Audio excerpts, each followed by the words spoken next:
Radhe Radhe guys, welcome to my YouTube channel. हम लोग कर रहे थे इम्पोर्टेंट एमसीक्यूज चैप्टर वाइज। तो आज हम स्टार्ट करेंगे प्रोबेबिलिटी चैप्टर के एमसीक्यूज। तो फर्स्ट क्वेश्चन है, a die whose faces are marked 1 2 3 in red and 4 5 6 in green is tossed. एक डाई के ऊपर 1 2 3 नंबर जो है वो रेड कलर से लिखा हुआ है और 4 5 6 नंबर जो है वो ग्रीन से लिखा हुआ है। Let A be the event that number obtained is even। अब आपको A और B इवेंट दिए हुए हैं। A इवेंट क्या है आपका कि नंबर obtained is even। इसका मतलब है इसमें आ जाएंगे आपके 2 4 एंड 6 एलिमेंट्स। तो प्रोबेबिलिटी ऑफ A अगर फाइंड करनी है वो कितनी आ जाएगी 3/6। In the same way B be the event number obtained is red। B ऐसा इवेंट है जिसमें रेड नंबर से जो लिखे हुए हैं दैट इज 1 2 3। तो probability of B will be equal to again 3/6। Cutting करोगे 1/2 आ जाएगा। आपको क्या फाइंड करना है ए इंटरसेक्शन बी। तो ए इंटरसेक्शन बी आपको पता चल रहा है कितना है, दोनों में कॉमन एलिमेंट क्या है 2। तो इंटरसेक्शन आ कितना जाएगा 1/6।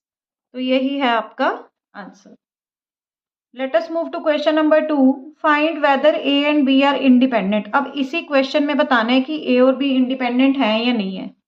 अगर इंडिपेंडेंट हो A and B will be independent. ये इंडिपेंडेंट हो जाएंगे कब, if P A into P B will be equal to P A intersection B. तो आप देखोगे पी ए की वैल्यू है 1/2, पी बी 1/2, 1/6, but 1/4 is not equal to 1/6। Therefore no A and B are not independent. ठीक है, तो ये हो गया आपके 2 questions. Let us move to question number 3। 2 events A and B will be independent if. अब 2 इवेंट इंडिपेंडेंट कब होते हैं आपको पता है, अगर P A intersection B is equal to P A into P B हो। तो इसमें फर्स्ट ऑप्शन है A and B are mutually exclusive. Exclusive का मतलब है जहां इंटरसेक्शन ही फाई हो जाए, तो ये तो हो नहीं सकता। सेकंड ऑप्शन में देखते हैं, देखो पी ए लेफ्ट साइड से स्टार्ट करते हैं, A not intersection B not किसके इक्वल होता है, डी मॉर्गन्स लॉ के अकॉर्डिंग ये होता है पी ए यूनियन बी के होल नॉट के इक्वल। और इसको लिख सकते हो 1 minus P A union B. अब ए यूनियन बी क्या होता है, P A plus P B minus P A intersection B. ये इसका फॉर्मूला है। माइनस का साइन खोल लो, 1 minus P A minus P B plus P A intersection B. 1 minus P A को ऐसे ही रख लिया, इन दोनों में से पी बी को कॉमन लिया, अंदर आ गया 1 माइनस पी ए। दोनों में से 1 minus P A whole common हो गया, अंदर क्या आ जाएगा आपका 1 माइनस पी बी। तो देखो आपकी राइट साइड यही है, हेंस प्रूव हो गया ये। तो इसका मतलब है बी ऑप्शन ही आपका आंसर है। सी और डी नहीं हो सकता। देखो ए और बी इक्वल नहीं हो सकते, पी ए और पी बी का सम 1 नहीं हो सकता, क्योंकि अगर ये हो गया तो आपके पास मैक्सिमम प्रोबेबिलिटी 1 होगी, तो यहाँ पे भी ये मतलब एक्सक्लूसिव हो जाएगा। ठीक है, नेक्स्ट है A and B are 2 event such that P B की वैल्यू दी हुई है आपको 3/5, पी ए बाई बी की वैल्यू दी हुई है 1/2। ये कंडीशनल प्रोबेबिलिटी दी हुई है, यूनियन दिया हुआ है और आपको पी ए फाइंड करना है। देखो ए बाय बी दिया है, इसके लिए इसका फॉर्मूला अगर आपको अप्लाई करना है तो आपको चाहिए इंटरसेक्शन। इंटरसेक्शन कैसे फाइंड करोगे, यूनियन से। तो पी ए यूनियन बी का फॉर्मूला होता है P A plus P B minus P A intersection B. Union आपको पता है, ए की वैल्यू पता है, बी की वैल्यू आपको नहीं पता, minus P A intersection B. ये इधर आ जाएगा, इसकी वैल्यू चाहिए आपको, that is equal to 3/5 minus 4/5 plus probability of B. तो probability of A union B will be equal to probability of B, इनका एलसीएम लोगे तो 1/5 आ जाएगा। अब आपको ए बाय बी की वैल्यू दी हुई है, वो लगा दो। सॉरी मैंने गलत कर दिया, यहाँ पर पी बी की वैल्यू गिवन थी, है ना, मैंने पी ए की डाल दी गलती से ना, तो आप यहाँ पर पी बी की डालनी थी, यहाँ ए आएगा पी ए, वो तो फाइंड करना है ना। तो अब यहाँ भी ए आएगा, पी ए बाय बी का फॉर्मूला अप्लाई कर दो, P A intersection B by probability of B. Intersection का की वैल्यू आई है P A minus 1/5 by P B की वैल्यू है 3/5। इसकी वैल्यू दी हुई है 1/2, 3/5 इधर आके मल्टीप्लाई का is equal to P A minus 1/5। ये बन गया आपका 3/10 माइनस की वैल्यू इधर आके plus, that is equal to, यहाँ पे एलसीएम लोगे तो 3 plus 2/10 that is equal to 5/10, तो ये हो गया 1/2। सी पार्ट आ गया आपका answer. Let us move to question number 5। P A की वैल्यू दी हुई है, पी बी दिया हुआ है, P A by B find करना है। फॉर्मूला होता है P A intersection B by probability of B. Intersection पता नहीं है, बी कितना है 0, डिनोमिनेटर में 0 आए तो नॉट डिफाइंड, तो सी पार्ट आ गया आपका answer. Let us move to question number 6। A and B are event such that P A by B और P B by A equal दिए हुए हैं। ए बाय बी और बी बाय ए इक्वल है, तो ये आ गया आपका P A intersection B by probability of B, probability of A intersection B by probability of A. ये आपस में कैंसिल हो गए, आपके पास आ गया probability of A is equal to probability of B. तो डी पार्ट आ गया आपका answer. Let us move to question number 7। P A दिया है, बी दिया है, इंटरसेक्शन दिया है, और आपको फाइंड करना है P A not by B not. तो इसका फॉर्मूला हो जाएगा P A not intersection B not by probability of B not. A not intersection B not, De Morgan law के हिसाब से पी ए यूनियन बी का होल नॉट होता है by probability of B not. इसको लिख सकते हो 1 minus probability of A union B by probability 1 minus probability of B. तो P A union B find करना पड़ेगा, उसके लिए आपका फॉर्मूला होता है P A plus P B minus intersection, A की वैल्यू 2/5, बी की value 3/10, intersection 1/5, by taking LCM 10 LCM आ गया 4 plus 3 minus 2, 5/10 that is equal to 1/2। अब वैल्यूज डाल लेते हैं किसमें, P A not by B not में, 1 माइनस 1/2 बाय 1 माइनस बी की कितनी है 3/10 that is equal to 1/2 by 7/10, 2 5 10, 5/7 आ गया आपका आंसर। तो आ गया आपका b part answer. Let us move to question number 8। अब देखो ये प्रोबेबिलिटी डिस्ट्रीब्यूशन टेबल है, इसमें क्या होता है कि जो प्रोबेबिलिटीज दी होती है ना उनका सभी का सम कितना होता है 1। The probability distribution of a discrete random variable x is this, the value of के इज, आपको के की वैल्यू फाइंड करनी है। तो मैंने आपको बताया इन सब की प्रोबेबिलिटी टोटल करके कितनी आती है 1। 32/k इज इक्वल टू 1, तो k की वैल्यू आ गई 32। ये आ गया आपका answer. Let us move to question number 9। 9 में आपको देखो पी ए दिया हुआ है, 1/4 यूनियन दिया हुआ है 2 into P B minus P A, ये दिया हुआ है। पी बी फाइंड करना है। यूनियन दिया तो यूनियन का फॉर्मूला अप्लाई करते हैं, P A plus P B plus P A intersection B, sorry minus होता है यहाँ पर। तो यूनियन की वैल्यू है आपकी 2 into P B minus P A is equal to P A plus P B minus, अब देखो इन्होंने दिया है कि A and B are independent, independent है तो इसका मतलब है यहाँ आप P A into P B डाल सकते हो।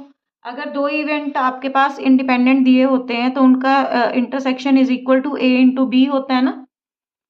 अब बी वाले इकट्ठे कर लो, ए वाले इकट्ठे कर लो। मैं बी को इधर ले आई, 2 में से 1 को माइनस किया, पी बी बचा, पी ए उधर जाके प्लस का हो गया, 2 पी ए बन गया, माइनस का P A into P P. अब पी ए की वैल्यू गिवन है 1/4, वो डाल दो, 1/4 माइनस 1/4 इंटू पी बी, ये इधर आ जाएगा, P B plus 1/4 P B is equal to 1/2, that is 5/4 P B. LCM लेके सॉल्व करोगे तो 1/2, पी बी की वैल्यू आ गई 1/2 इंटू 4/5, दैट इज 2/5। तो डी ऑप्शन आ गई आपकी answer. Let us move to question number 10। If 8 coins are tossed together, अगर 8 कॉइन्स को इकट्ठे टॉस किया गया तो देखो टोटल आउटकम्स कितने हो जाएंगे, 2⁸, दैट इज इक्वल टू 256। उसके बाद इन्होंने बोला then the probability of getting exactly 3 heads. अब 8 में से 3 हेड आने चाहिए, 8 बार गिराओगे तो 8 बार ही 8 आ सकता है ना। तो प्रोबेबिलिटी ऑफ एग्जैक्टली 3 हेड्स कितना आएगा, 8c3/256, 8c3 876, ये कंडीशन वो है कॉम्बिनेशन है, 3 इंटू 2, 6 से 6 कैंसिल हो गया, 256, 56/256। जब आप इनकी कटिंग करोगे तो 7/32 आएगा आपके पास। बी पार्ट आ गया आपका answer. Let us move to question number 11। A card is picked at random from a pack of cards given that. जब देखो दो कंडीशंस आपको दी होती हैं, गिवन दैट वाली और व्हाट इज द प्रोबेबिलिटी वाली। तो जो प्रोबेबिलिटी आपको फाइंड करनी होती है उसको आपने ई इवेंट लेट करना होता है। What is the probability that it is a spade, spade की प्रोबेबिलिटी देखो, स्पेड कितने होते हैं 13, तो प्रोबेबिलिटी ऑफ ई कितना आ गया 13/52। जो गिवन दैट वाला होता है वो आपका एफ इवेंट होता है। एफ इवेंट क्या है, picked card is a queen, queen कितनी होती है 4, तो प्रोबेबिलिटी ऑफ एफ कितना आ गया 4/52। तो कंडीशनल प्रोबेबिलिटी लगनी है, कंडीशनल प्रोबेबिलिटी का फॉर्मूला होता है E by F is equal to probability of E intersection F by probability of F. Probability of F है लेकिन इंटरसेक्शन नहीं है, ई इंटरसेक्शन एफ कितना आएगा देखो, क्वीन भी होनी चाहिए और स्पेड की होनी चाहिए, वो कितनी होती है 1। तो probability of E intersection F will be equal to 1/52। तो ये आ गया आपका 1/52 बाय एफ की प्रोबेबिलिटी 4/52, 52 से 52 कैंसिल हो गया, 1/4 आ गया आपका answer. Let us move to question number 12। A 6-faced unbiased die is thrown twice. एक अनबाइस्ड डाई को आप 2 बार गिराओगे तो टोटल आउटकम्स आएंगे आपके 36।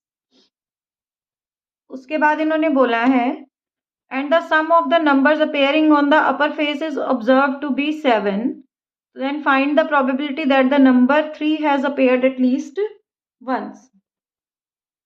तो देखो find the probability, find the probability, यहाँ इसकी प्रोबेबिलिटी फाइंड करनी है ना, तो ये हो गया आपका ई इवेंट कि 3 has appeared at least once, 3 एक बार आना चाहिए, तो इसका मतलब है 3-1 3-2 3-3 3-4 3-5 3-6, अब 1-3 2-3 3-3 ऑलरेडी आ चुका है, 4-3 5-3 एंड 6 3।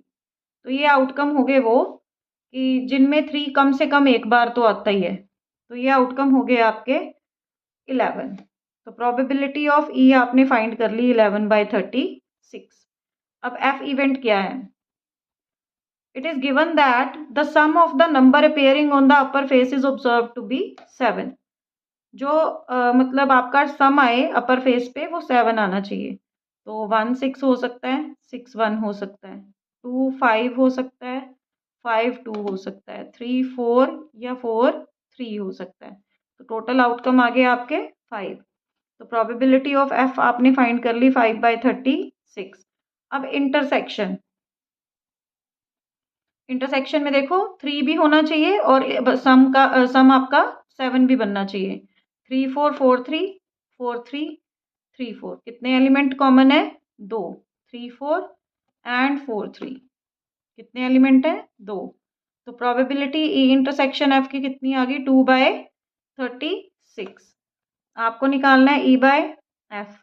तो probability of E intersection F by probability of F that is equal to, intersection आया आपका 2/36 बाय एफ की कितनी आई है? 5/36। ये कैंसिल हो गया। 2/5 आ गया आपका answer. Let me check the answer. Mistake हो गई कहीं पर। 1 2 3 4 5 6, सॉरी 6 एलिमेंट्स हैं, यहाँ 6 करूँ, ठीक है। तो यहाँ पर 6 आएगा तो 2/6 दैट इज इक्वल टू 1/3। तो बी पार्ट आ गया आपका answer. Let us move to question number 13। P A दिया हुआ है, ए की प्रोबेबिलिटी बी की प्रोबेबिलिटी, बी बाय ए भी दिया, आपको यूनियन फाइंड करना है। तो पहले इंटरसेक्शन फाइंड कर लें। Probability B by A, formula क्या होता है? A intersection B by probability of A. ये आ जाएगा आपका probability B by A 1/15। Intersection आपको पता नहीं है, ए की प्रोबेबिलिटी है 1/12। तो 1/15 into 12 is equal to A intersection B.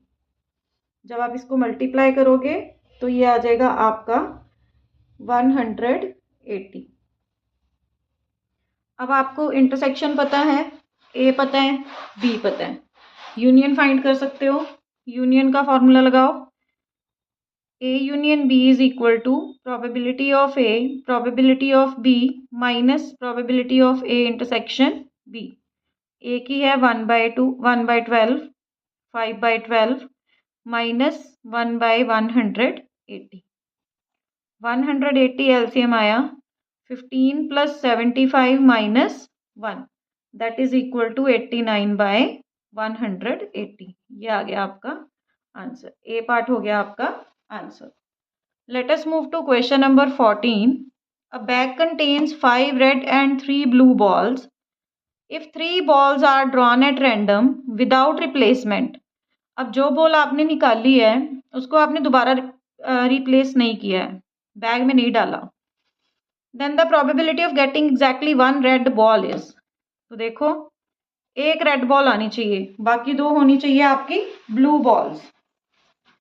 तो देखो कैसे होगा। हो सकता है कि पहली रेड हो बाकी दोनों ब्लू हो। प्रोबेबिलिटी पहली ब्लू निकल आए, दूसरी रेड, फिर ब्लू। प्रोबेबिलिटी एक रेड पहले दोनों ब्लू हो, तीसरी वाली रेड हो। ये किसकी प्रोबेबिलिटी है? एग्जैक्टली 1 रेड बॉल की, 1 रेड बॉल, ठीक है, इज इक्वल टू। अब रेड बॉल की प्रोबेबिलिटी क्या आएगी? देखो रेड बॉल्स टोटल 5 है और टोटल है 8, 5/8 होगी रेड की। अब ब्लू बॉल्स कितनी है? 3 बाय टोटल 8 थी, एक बॉल निकल गई, आपके पास बची 7। उसके बाद ब्लू बॉल भी एक कम हो चुकी है 2/6 प्लस सेम इसमें ब्लू बॉल्स कितनी है? 3/8 इंटू रेड बॉल्स 5 हैं, उनमें से एक कम हो गई, सॉरी रेड बॉल में एक कम नहीं हुई 5 और टोटल में एक कम हुआ है। ब्लू में एक कम हुई 2/6। सेम इसमें ब्लू बॉल 3/8 2/7, 5/6। अब देखो ये तीनों है तो सेम ही है। 532, 532, 532, 876, 876 एंड 876। तो आप क्या करोगे, 3 इंटू 5 इंटू 3 इंटू 3 बार इनको मल्टीप्लाई कर लो तब भी आंसर उतना ही आएगा ना। तो 6 के साथ 6 कैंसिल हुआ आपका आ गया 15/56। ये आ गया आपका answer, that is C part. So let us move to question number 15. In a college, 30% students fail in physics. तो फिजिक्स में फेल होने वाले बच्चों की प्रोबेबिलिटी है 30/100। 25% फेल इन मैथ्स। मैथ्स में फेल होने वाले बच्चे हैं 25/100 पर प्रोबेबिलिटी। दोनों में जो फेल हैं, मतलब प्रोबेबिलिटी फिजिक्स इंटरसेक्शन मैथ्स 10/100। उसके बाद find the probability that she fails in physics if she. अब दो कंडीशंस हो गई, तो कंडीशनल प्रोबेबिलिटी है। द प्रोबेबिलिटी, इसकी प्रोबेबिलिटी फाइंड करनी है, तो वो हो गया आपका ए इवेंट। तो प्रोबेबिलिटी फिजिक्स की, मतलब इसको ए इवेंट ले लो, ये ए ले लो, इसको बी ले लो, इसको ए इंटरसेक्शन बी ले लो। तो अब आपके पास क्या फाइंड करना है आपने, probability of A by B find करना है आपको। ए यही है, फाइंड द प्रोबेबिलिटी यही है, और बी जो गिवन दैट होता है, ठीक है। तो probability of A intersection B by probability of B. Intersection है आपका 10/100 by 25। Let me check. Find the probability वाला आपका इवेंट होता है एंड गिवन वाला आपका if she had failed in mathematics, और ये होता है आपका बी इवेंट, ठीक है। बी इवेंट आता है ना नीचे, बी की प्रोबेबिलिटी है 25/100। 100 से 100 कैंसिल हो गया, 5 के टेबल में कट कर दोगे तो 2/5, दैट इज बी पार्ट आपका आ गया answer. Let us move to question number 16। बिल्कुल सेम ऐसा क्वेश्चन हम लोग कर चुके हैं। मैंने आपको बताया था कि इन सब की प्रोबेबिलिटी कितनी होती है, 1। 5/k, 7/k, 9/k plus 11/k is equal to 1। सबका टोटल करोगे 32/k इज इक्वल टू 1। तो 32 इज इक्वल टू k की वैल्यू आ गई 32। ये हो गया आपका 16th question. Let us move to question number 17। Given 2 independent events A and B such that P A P B दिया है और आपको P A not intersection B not find. देखो इसको फाइंड करने के लिए हमने पीछे प्रॉपर्टी प्रूव करी थी, 1 minus P A into 1 minus P B होता है इसका फॉर्मूला। तो ये हो गया आपका 1 माइनस, अगर दो इवेंट इंडिपेंडेंट हो तभी आप ये लगा सकते हो, अदरवाइज नहीं लगा सकते। 1 minus 0.3, 1 minus 0.6, that is equal to 0.7 into 0.4, 0.28 आ गया आपका answer. Let us move to question number 18। इसकी वैल्यू आपको फाइंड करनी है, b by A plus probability of A by B, ये फाइंड करना है आपको। इसका फॉर्मूला हो गया आपका B intersection A by probability of A, probability of A intersection B by probability of B. तो इंटरसेक्शन नहीं है आपके पास, पहले इंटरसेक्शन फाइंड करना पड़ेगा। इंटरसेक्शन का formula P A plus P B minus union. A की वैल्यू पता है 3/10, बी की वैल्यू पता है 2/5 माइनस 3/5। 5 आ गया एलसीएम, सॉरी 10 आ गया एलसीएम। 3 plus 4 minus 6, 1/10। वैल्यू को यहाँ पर डाल दो, आपके पास आएगा 1/10 बाय 3/10 प्लस 1/10 बाय 2/5। 10 से 10 कैंसिल, 5 2 ज़ा 10, ये आ गया 1/3 प्लस 1/4, एलसीएम 12, 4 प्लस 3 7/12 आ गया आपका आंसर। आई होप आपको समझ आ रहे होंगे क्वेश्चंस। अगर नहीं आते तो प्लीज कमेंट सेक्शन में पूछ लेना।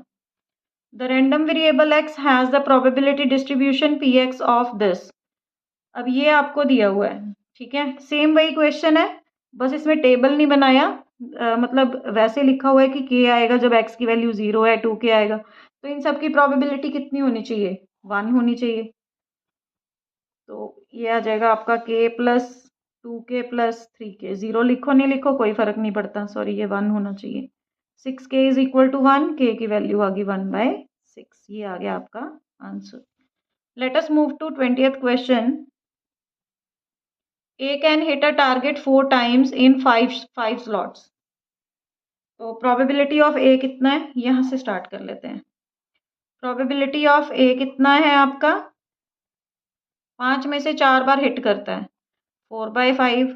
B, प्रोबेबिलिटी ऑफ B कितना है, 3 times in 4 slots, 3/4। And C है 2 times in 3 slots, 2/3। Calculate the probability that A, B, C all may hit. Probability सबके हिट करने की, probability of A, probability of B, probability of C, that will be equal to 4/5, 3/4, 2/3। 3 से 3 cancel, 4 से 4 cancel, 2/5 आ गया आपका answer. Second part है, none of them will hit the target. तो इसका मतलब है नहीं की प्रोबेबिलिटी निकालनी है, तो ए नॉट निकालना था। ए नॉट कैसे निकलेगा, 1 माइनस करके, एलसीएम लोगे 1/5। ऐसे ही प्रोबेबिलिटी ऑफ बी नॉट आ जाएगा 1/4, प्रोबेबिलिटी ऑफ सी आ जाएगा 1/3। नन विल हिट की प्रोबेबिलिटी क्या होगी, probability of A not, probability of B not, probability of C not.